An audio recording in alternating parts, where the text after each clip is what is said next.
Today, human health research is one of the most tightly regulated fields on the planet, and for good reason.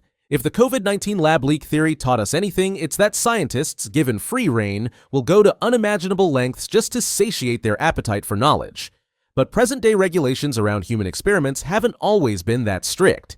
Not too long ago, scientists around the world routinely crossed ethical lines in the name of progress. Shockingly, or perhaps inevitably, some of the greatest medical breakthroughs came from experiments that should never have happened. These are some of the most disturbing medical experiments and the scientific advancements they bore.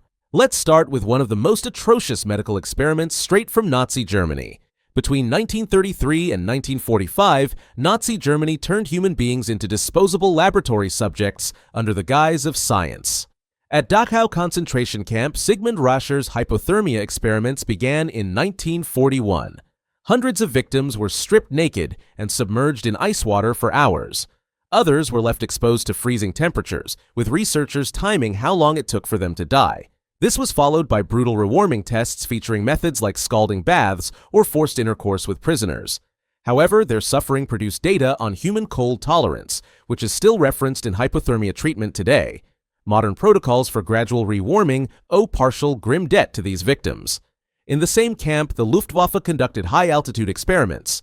Prisoners were locked in low-pressure chambers, simulating altitudes up to 68,000 feet. Many suffocated or exploded lungs as scientists documented symptoms of hypoxia and decompression sickness. These results later influenced aviation medicine, shaping safety protocols for pilots. At Ravensbrück concentration camp, Karl Gebhardt infected prisoners' wounds with bacteria, then tested the effectiveness of sulfonamide antibiotics. Hundreds died from untreated infections or botched surgeries. While the experiments claimed to advance wound care, their flawed methods, intentionally causing sepsis, rendered the data nearly useless. But no name epitomizes Nazi cruelty like Joseph Mengele. At Auschwitz, he obsessed over twins, subjecting over 1,500 pairs, mostly children, to surgeries, injections, and deliberate infections to study genetics. Most died or were dissected alive. However, while his research contributed nearly nothing of value, fragments of his notes were later cited in post-war studies on heredity and pathology. Nevertheless, the medical experiments of Nazi Germany were so brutal that they birthed the Nuremberg Code of 1947, which mandated informed consent and banning coercion in research. Japanese Unit 731 experiments. The Japanese only come second to the Nazis when it comes to cruel medical experiments. In fact, some have argued that they were worse than the Nazis. From 1937 to 1945, Japan's Unit 731 operated in occupied Manchuria under the command of one Shiro Ishii. The Chinese prisoners were deliberately infected with plague, cholera, and anthrax to study disease transmission. Some were forced into sealed chambers and bombed with germ-laden explosives. Others were tied to stakes while plague-infected fleas were released onto their bodies. Autopsies were performed on the living to track pathogen spread. While these experiments generated data on infection rates, much of it was deemed unreliable. In frostbite experiments, limbs were exposed to sub-zero temperatures until gangrene set in. The victim's flesh was then beaten with sticks to simulate battlefield injuries, before being amputated without anesthesia to study tissue death. The grim findings later informed frostbite treatment protocols, but the cost was catastrophic: mutilation, sepsis, and agonizing deaths. However, the most haunting experiments were the vivisections. Surgeons removed organs from conscious, screaming prisoners to study organ function and disease progression. Pregnant women were dissected to observe fetal reactions. After the war, Unit 731 was granted immunity by Allied forces in exchange for their research, an ethical compromise that remains hotly debated to this day. Tuskegee Syphilis Study. From 1932 to 1972, the U.S. Public Health Service carried out one of the most infamous studies in American medical history, the Tuskegee Syphilis Study. What began as an observation of untreated syphilis in black men in rural Alabama became a decades-long violation of medical ethics and human dignity. The study involved 600 participants, most of whom were poor black sharecroppers. Of those, 399 had syphilis. They were never told their diagnosis. Instead, they were misled into thinking they were receiving free healthcare for bad blood, a vague term used at the time. In reality, no effective treatment was provided even after penicillin became the standard cure in the 1940s. Researchers observed the natural progression of the disease as it ravaged the men's bodies, causing blindness, mental deterioration, and death. Worse still, their families were left vulnerable. with wives getting infected and children being born with congenital syphilis. All of it, simply to see what would happen if the disease ran its course untreated. The Tuskegee study offered no meaningful medical breakthroughs. Its only true contribution was a painful lesson in what happens when science ignores ethics. When the study was finally exposed in 1972, it triggered national outrage and a complete overhaul of research protections. Nevertheless, out of this tragedy came progress in the form of the establishment of informed consent laws and the creation of institutional review boards. Stanford Prison Experiment. In the summer of 1971, a basement at Stanford University became a house of horrors. Psychologist Philip Zimbardo launched a 2-week experiment to study power dynamics, recruiting 24 college students to role-play as prisoners and guards. What unfolded in 6 days shocked the world and redefined ethics in research. The students, paid $15 a day, were assigned roles randomly. Guards were given uniforms, batons, and mirrored sunglasses. Prisoners wore humiliating smocks and chains. Within hours, guards began psychological torture. They forced prisoners to do push-ups, stripped them naked, and isolated dissenters in a closet dubbed the Hole. Prisoners, referred to only by numbers, spiraled into despair. One screamed uncontrollably, others dissociated, trapped in a simulation that felt terrifyingly real. Zimbardo, acting as the prison's superintendent, later admitted he lost sight of morality. He allowed the abuse to escalate, later calling it a failure of ethical imagination. By day 6, the experiment collapsed.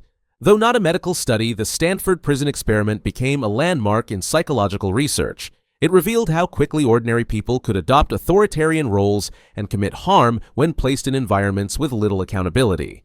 Additionally, it offered chilling insights into the power of situational influence and how systems, not just individuals, can create cruelty.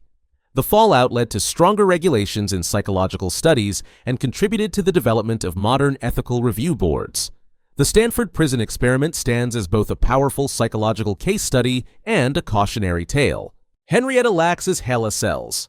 In 1951, a 31-year-old black mother of 5 named Henrietta Lacks walked into Johns Hopkins Hospital seeking treatment for cervical pain.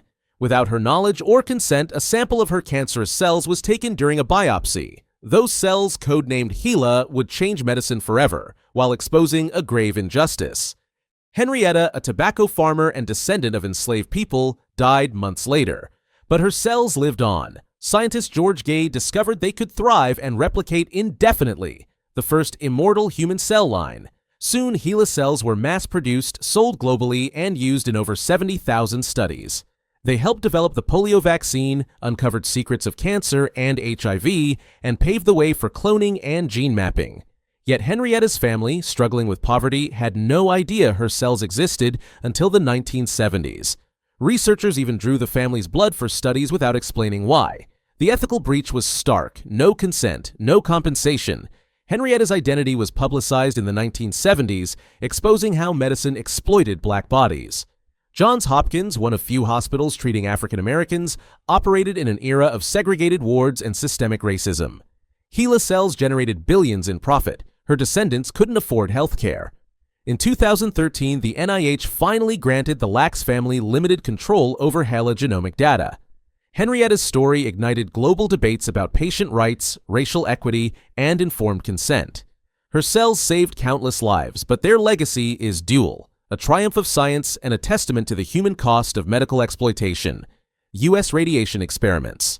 From the 1940s to the 1970s, the U.S. government turned vulnerable citizens into unwitting test subjects in the name of science. Under the cloak of Cold War secrecy, doctors conducted radiation experiments that prioritized data over dignity. In 1945, as the Manhattan Project raced to build the atomic bomb, researchers injected 18 patients with plutonium-239, a radioactive isotope lethal in microscopic doses. One victim, Eb Cade, a black construction worker hospitalized after a car crash, was injected without consent. Scientists tracked plutonium's path through his body, even removing his bones post-mortem to study radiation retention. Similar experiments targeted terminally ill patients, pregnant women, and children, all kept in the dark. By the 1950s, the experiments grew bolder. At the Fernald School in Massachusetts, 73 boys, many from poor families labeled troubled, were fed radioactive iodine in their oatmeal. Parents were told their children joined a science club. Not a study on thyroid absorption.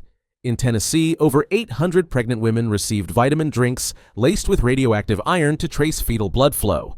Consent forms. Non-existent. The data became foundational for radiation safety standards. Plutonium studies helped set exposure limits for nuclear workers, while thyroid research advanced treatments for radiation poisoning and cancer. But these discoveries were stained by the exploitation of marginalized people treated as disposable lab tools. When the truth emerged in the 1990s, it sparked national outrage. In 1995, President Clinton issued a formal apology, calling the experiments a shameful chapter in American history. Their ethical failures catalyzed reforms like the Belmont Report, 1979, mandating informed consent and protections for vulnerable populations. To sum all this up, from the ashes of Auschwitz to the silence of Tuskegee, from the frozen labs of Unit 731 to the prison cells of Stanford, history is scarred by science's darkest compromises. Some of the knowledge gained shaped medicine as we know it. But at what cost? For every breakthrough, there was a person misled, mistreated, or forgotten. Real people, just like you and I, dead way ahead of their time in the name of scientific advancement. The only saving grace in all these experiments is that some of today's ethical standards exist because of these failures. Informed consent, transparency, and respect for human dignity, and many more. But as we honor the lives stolen for these discoveries, we must ask, who will pay the price for tomorrow's breakthroughs? If you enjoyed this video, make sure to give a like and watch this one.